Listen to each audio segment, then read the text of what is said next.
Welcome to Powwow. Hey, what am I listening to here?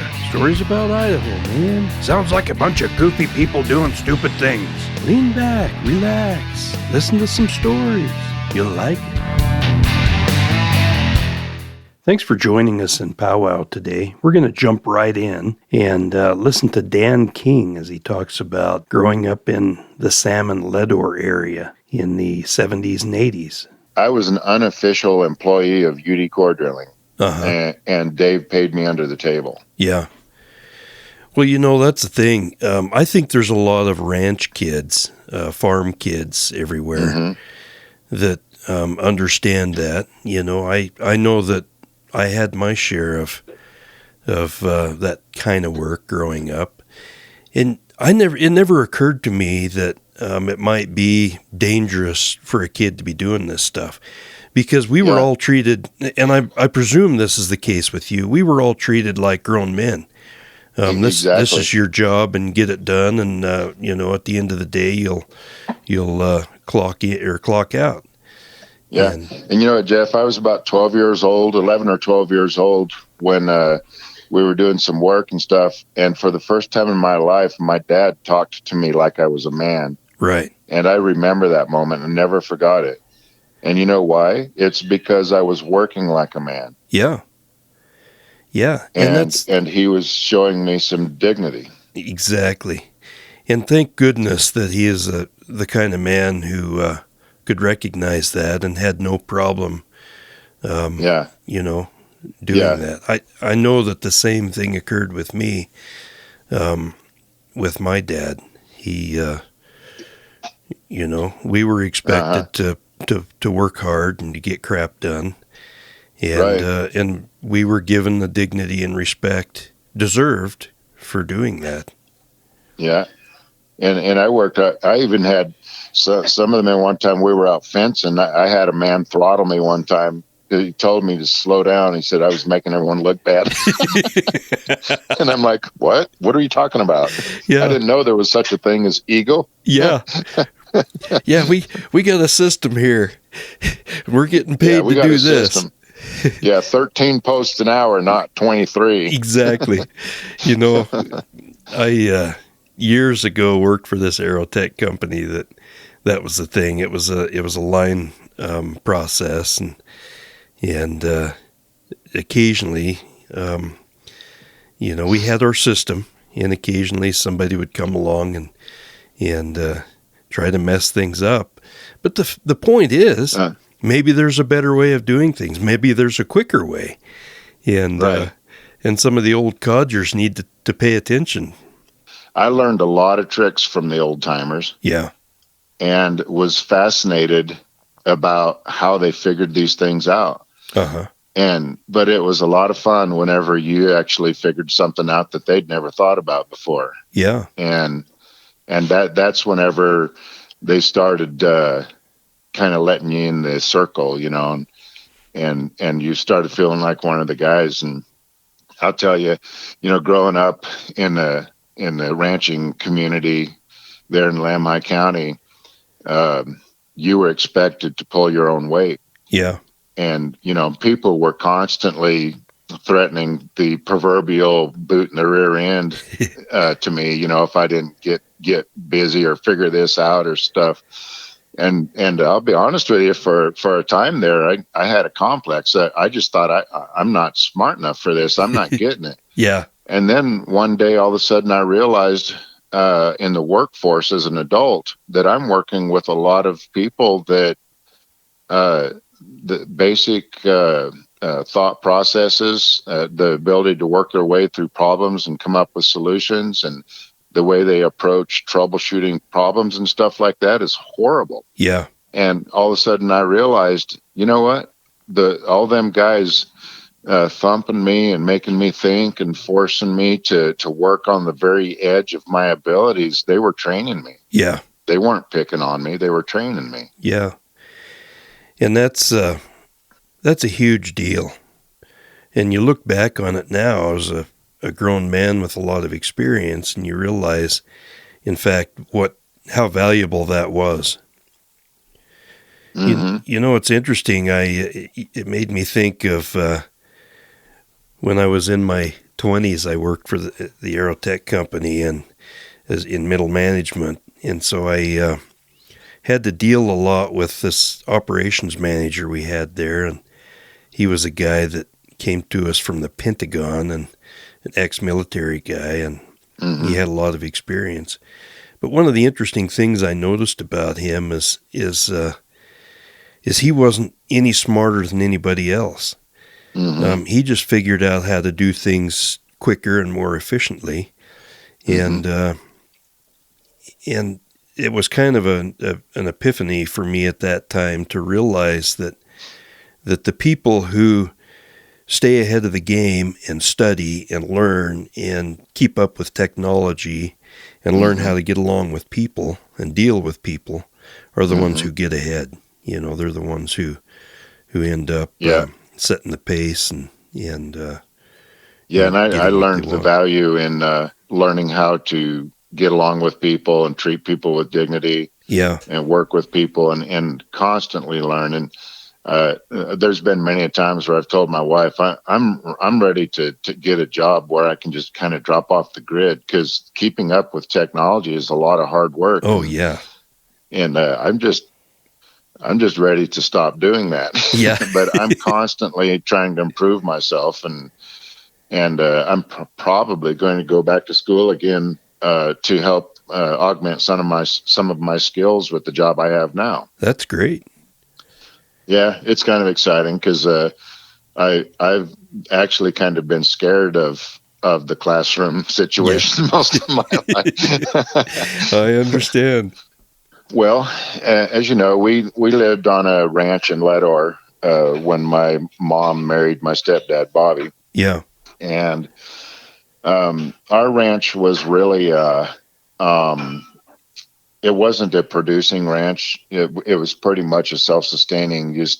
We lived off of the land, and that was what it produced for us, was a living. Okay. And so, you got to have cash. Growing vegetables in a garden doesn't put money in the bank. Right.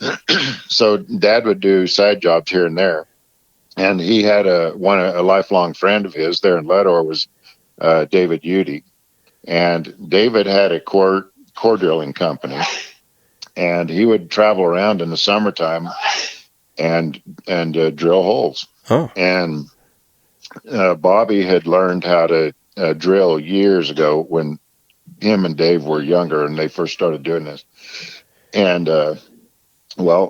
Dave had parked this stuff and he'd quit working it for years, but something happened and Dave thought, I'm going to get back into the drilling. So he comes out to the ranch, and my stepdad's nickname was Andy Gump. And he goes, Andy, he says, I'm going to get that old Pee-wee going again, and I need somebody to run it that knows what they're doing. And one thing led to another, and Dad starts drilling. And he's having a hard time keeping drillers helpers, and they wouldn't do their job. And if the driller's having to stop doing what he's doing, then you're not making the footage that you need to make. Right. And so Dad just one day I just said, something happened, and we were doing a drilling a hole in Lemhi County for a guy. And Dad said, he just grabbed me and said, let's go, let's do this. And so he taught me what to do and stuff. And at the time, I was 13 years old, and I just jumped right on it. And of course, I had the heart of, I wanted to help Dad, and I wanted to be a good worker. And so anything he showed me to do, I did it the best I possibly could. And I always paid attention to details so I wouldn't forget, because I wanted to be a good helper. Yeah. Well, Dave, he was sitting up on the hill one day with his binoculars watching me help Dad drill. And he said, well, Andy Gump, I think you found your helper. And so as much as it was possible, Dave would let me travel and I would help Dad. And we had other drillers one time said, hey, on the next job, I want that helper with me. And of course, they didn't know who I was and what was going on. Dad said, nope. That's my helper. And but anyways, so that's how I got started into core drilling. And of course, there's school in the wintertime, but in the summer, uh, I would be off helping Dad core drill. Wow. And so that's how I got into it. Let me tell you about a job that we had in Montana, and it was an interesting job, and it kind of explains the process and why we do what we do. Uh-huh. We went to work for a contractor. There was a subcontractor for ExxonMobil, Uh-huh. and we were doing some drilling up in the mountains, and the terrain was so rough there that we had to get a permit to use a Caterpillar to drag the drill rig up to the site. Wow. And then it was quite a rough drive. And so it wasn't going to be feasible to drive in and out every day. And on some jobs, Dad and I, we actually pitched up a camp very close to our drill rigs, and we would just be gone. I'd be living in a camper trailer or a tent Uh-huh. throughout most of the summer, and which was a lot of fun to me, Oh, yeah. being a teenager and everything. But so on this particular job, we set up our camper trailer at an RV park, and a helicopter would land beside our trailer every day and pick us up and fly us to work. Wow. And yeah, that was exciting. Yeah. And so, anyways, so you get the rig set up. It's got to be level, and you've got to have recovery tanks, and you kind of set up a path for water to flow when it comes out of the hole where your drill rods go in, and you recoup that water. Uh-huh. And it goes from a tank, and the sediments settle, and the water in the top flows to another tank. And one of the things that happens when you're drilling into the earth is it's the dirt, and the deeper you get, the more friction you have on your drill rods. Huh. And so you control the pH of the water. We would had a caustic solution that you'd mix into the water, and it helps stuff to not stick to the rods, and it keeps them clean. Mm-hmm. And then also you put this stuff in, and I forget what it was called back then, but it was basically slime. Yeah. It was so slimy. And that all together would keep the rods clean and lubricated. Oh. And you wanted to watch you didn't want to drill too hard, because if you did, you would overheat the drill bit. And the drill bit actually had man-made diamonds embedded into it. We had different kinds of bits, but this one we used more than anything. Uh-huh. And if you got that bit too hot, it would wipe it out. And if those diamonds are gone, it won't cut no more. Right. And so it was about, you want pressure while the drill head's turning, because that's what's forcing the rod down through the earth. But if you drilled too fast, you burn everything up. So, so you had to watch your water pressure. You had to keep the consistency of your slime just right. And so, it's a bit of a kind of an alchemy process, and the machine against the earth kind of thing. Yeah. And so you would run, in the drill. It's like any drill that you have in the house. There's a chuck on there. Uh-huh. In this case, it was like a double chuck with a hydraulic head, and the rod runs right through the whole thing. Yeah. And it's got a hold of that, and the drill head's turning, and it's pushing that rod down, and you get about a couple of feet, and then you stop and the rig and everything, and you release the chucks hydraulically, and raise the head a couple feet, and then you grab a hold of them rods again, and then you start them spinning, and then when you're up to RPM, you put hydraulic pressure on again, you drill another 2 feet, and you just do this. You keep drilling, releasing, grabbing, drilling, releasing, and then after you've drilled about 10 feet, down inside the rod at the very bottom is a core tube. Uh-huh. And it has a spring-loaded clip on the end of it that we call a Christmas tree. Uh-huh. And it locks into a groove inside of the rod, so that as you're drilling and it's forcing rock up into this, and this is your core samples that you're retrieving. Okay. And it's forcing rock up inside of this core tube, And when you get drill 10 feet, you got to stop because the tube can't hold any more rock. So you stop, you climb the derrick, you get up there, you start working your swivel. You pull a rod out of the way. You're breaking stuff down at the bottom you open up your rods. And then we had this device called an overshot, and it's hooked up to a cable, and you drop that down the hole, and down it goes. Uh-huh. And all of a sudden, punk, you hear it hit. You can feel it and hear it through the rods. And then what happened is that it's got a special tip on it. And as it's going down, it hits that spring I was telling you about that you call a Christmas tree. Yeah. It pinches that spring together, and then it goes up inside of the overshot, and it locks into a ring there, which releases the core tube from the rod at the bottom. Uh-huh. And then you just winch it out, and that comes out. And then I would grab a hold of that and start walking off of the deck, and Dad would release the winch, and I would lay it into a core trough. And then I would grab, and I'd have another core tube ready to go. And I'd pick that up and walk over there and throw it down the hole.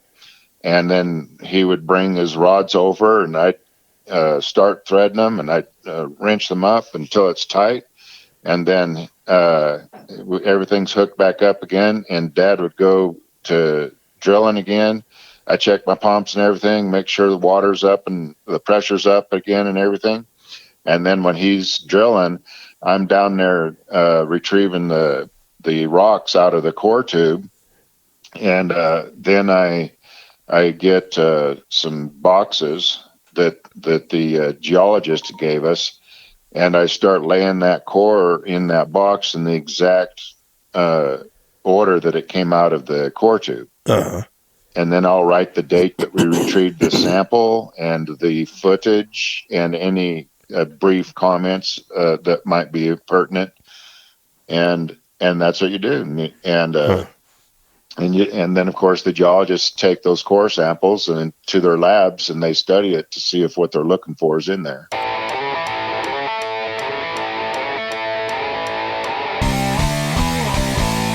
Thanks for listening to Powwow, a product of Voice Right Media.